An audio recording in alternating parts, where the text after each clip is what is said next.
Episode 19. Someone is watching the skips. The watchers did not announce themselves. They never did. They arrived the way systems preferred to arrive, quietly embedded in routines people trusted. New cameras framed as upgrades. New data pipelines labeled maintenance. New analytics described as optimization. Nothing invasive. Nothing alarming. Everything voluntary. Ethan noticed the difference when the pressure changed. It was no longer just unstable. It was alert. He felt it standing at the edge of the school courtyard, watching a camera tilt a fraction lower than before. The movement was precise, measured, intentional. "That one's new," Claire said softly. "No," Ethan replied. "That one is curious." The pressure thinned near the lens, like air moving around a warm object. Time was aware of being studied. By noon, the city had eyes everywhere. Not government eyes. Not public ones. Private. Leased. Outsourced.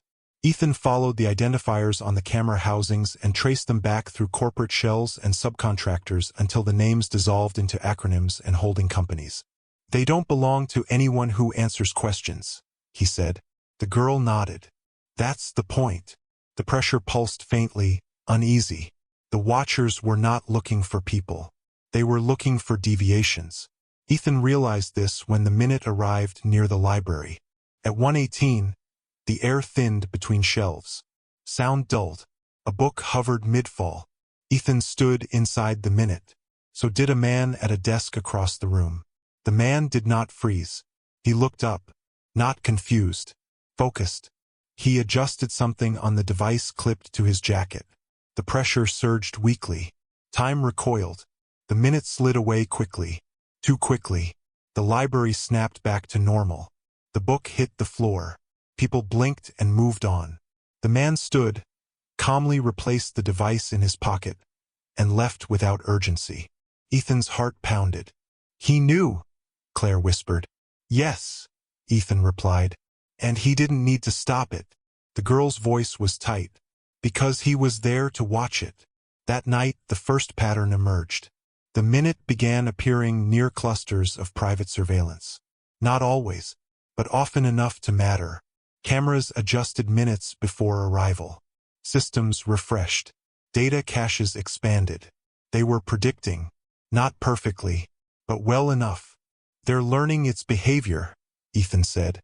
"They're learning its routes," the girl corrected. The pressure hovered nearby, agitated and stretched thin. Ethan tested it. He walked deliberately into an area saturated with private cameras. Corporate plazas. Smart street lights.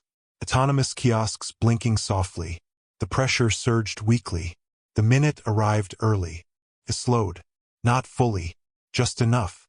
Ethan felt his movements resist the air, like walking through water. Across the plaza, a security analyst watched a tablet intently. He did not freeze. He watched.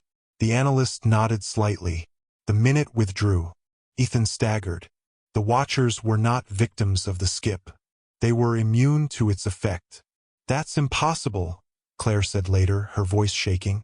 "No," Ethan replied. "It's engineered." The girl looked grim. "They've insulated themselves." The pressure pulsed, sharp and offended. Time did not like exclusion. The phone vibrated. Unknown number. External immunity protocols detected. Ethan typed back. "They're shielding themselves." A pause. Then, "They are avoiding correction." Ethan swallowed. "By stepping outside you." Another pause. Then, "By observing without participation." Time sounded unsettled. By the next morning, the city had shifted again. Not in space. In authority. Official channels deferred to private data feeds. City announcements cited analytics partners. Decisions were justified by predictive models. Control had moved. Not away from time. Around it. "They don't need to erase people," Ethan said. "They can erase relevance." The girl nodded. "They don't correct reality. They curate it." The pressure thinned further. At school, a new policy appeared. Certain areas were designated restricted during variable conditions. Access required authorization. Authorization issued by a third party. Ethan read the fine print. The names meant nothing, but the cameras did. That afternoon, Ethan followed one of the watchers. The man from the library walked calmly through the city, stopping occasionally to adjust his device. He never reacted to skips directly. He logged them. When the minute brushed past a crowded intersection, the man smiled. Not with satisfaction, with confirmation. "He's not afraid," Claire whispered. "No," Ethan replied, "because he's not inside the rules." The pressure surged faintly, resentful. The girl stopped them before they followed further. "That's far enough," she said. "They are not Time's agents." "What are they?" Ethan asked. She hesitated. "Archivists." The word felt heavy. "They believe nothing should intervene," she continued. "Only record. Once something is recorded enough, it becomes manageable." The pressure recoiled. Time did not like management. That night, the minute arrived in a place it never had before. Inside a data center. Ethan felt it through the pressure, distant and sharp. The skip slowed machines. Servers hummed unevenly. Cooling fans hesitated. And in the center of it, cameras watched without blinking. The minute lingered, struggled, then tore itself free. Ethan gasped. "They trapped it," he whispered. "Not yet," the girl replied.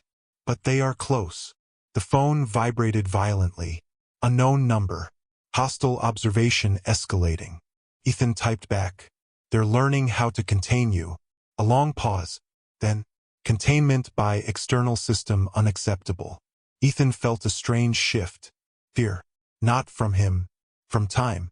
By dawn, leaked documents appeared online. White papers. Research briefs. Language stripped of wonder and fear.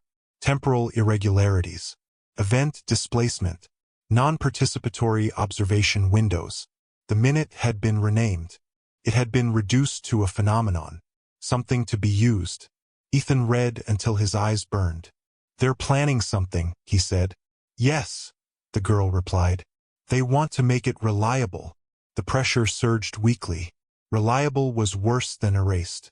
At 3:07, the minute arrived simultaneously in 4 monitored locations. Each time it shortened, compressed, more efficient. Ethan felt sick. "They're training it," he whispered. The phone vibrated one last time. Unknown number. External dominance imminent. Ethan typed back slowly. "You're not the only system anymore." A pause. Then, "That was never permitted." Ethan closed his eyes. Time had noticed. The girl looked out over the city, at the blinking lenses and glowing data nodes. "They pushed too far," she said. "Who?" Claire asked. "Both of them," the girl replied. The pressure surged sharply, focused and angry for the first time in days. Time was no longer uncertain. It was aware, and awareness demanded response. The watchers began to move closer, not physically at first, logically. Ethan noticed it in the data before he felt it in his body. Camera clusters began overlapping. Prediction windows narrowed. The minute did not just arrive near observation zones anymore. It arrived inside them, as if drawn to the attention itself. "It's reacting to being tracked," Claire said, watching a live feed flicker between timestamps. "Yes," Ethan replied. "Or it's being herded." The pressure behind his eyes tightened slightly, uneasy. That night, the city experienced its first coordinated skip. Not an accident. Not a drift. A design. At exactly 11:42 p.m., 5 locations froze at once. A shopping mall, parking garage, a hospital entrance, a train platform, a private office tower, 5 pockets of silence, 5 suspended spaces. Ethan stood inside none of them, but he felt all of them. The pressure spiked and fractured, like something stretched too far in too many directions. "They forced it," the girl said quietly. "They didn't wait for it to move." Footage leaked within minutes. Not from phones. From internal systems. Each clip showed the same thing. The minute arriving. People freezing. Objects hovering. And cameras holding steady, perfectly calibrated, never blinking. The watchers had synchronized. "They're mapping its limits," Ethan whispered. No, the girl corrected. They're mapping its obedience. The pressure recoiled sharply. Time did not like being commanded. By morning, the official narrative shifted again. No more maintenance excuses. No more synchronization updates. Now it was language of innovation, research initiatives, temporal resilience, advanced modeling. The watchers had stepped into daylight without introducing themselves. Ethan read through leaked documents with shaking hands. They did not speak about danger. They spoke about yield. The phone vibrated. Unknown number. External convergence accelerating. Ethan typed back. They're forcing patterns. A pause. Then, patterns enable exploitation. Ethan swallowed. You let them observe. Another pause. Then, observation was unavoidable. The pressure thinned. Time sounded defensive. The girl met Ethan and Claire beneath the bridge one last time before the city crossed another threshold. They believe the minute can be stabilized, she said. Anchored. Replicated. That would kill people, Claire said. The girl shook her head. No, it would make people irrelevant. The pressure pulsed faintly, wounded. That afternoon, the watchers made a mistake. They tested containment. In a controlled zone near the river, private cameras formed a dense grid. Portable generators hummed softly. Analysts watched from a mobile command unit. At 4:19 p.m., the minute was induced. Not summoned. Induced. The air thickened. Sound dulled. Movement slowed. And the minute stayed. Longer than it ever had before. Ethan felt it even miles away. A heavy, suffocating sensation like breath held too long. Inside the containment zone, the cameras did not freeze. They continued recording. Data streamed. Graphs stabilized. They think they did it, Claire whispered. The pressure surged violently, then buckled. Time screamed without sound. The minute did not end. It fractured. Instead of collapsing cleanly, it splintered outward. Smaller skips rippled across the city like shockwaves. A streetlight froze 2 blocks away. A car stalled mid-intersection. A classroom fell silent for 3 seconds too long. Containment failed catastrophically. The watchers panicked. Ethan watched feeds glitch and overlap. They broke it, he said. Yes, the girl replied. They wounded it. The pressure surged hard, sharp, and furious. The phone vibrated violently. Unknown number. Hostile interference confirmed.